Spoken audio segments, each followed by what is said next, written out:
So this is how you can time track projects on Clockify. Hey everyone, welcome to our guide for Clockify. Today you'll learn how to track your project's time.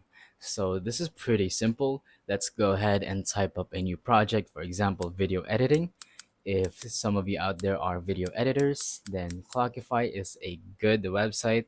Maybe you're on an hourly paid basis. So here we go. I just typed in video editing. Oh, sorry. I'm gonna type in video editing, and there we can go ahead and start this, and as you can see, it's tracking the time.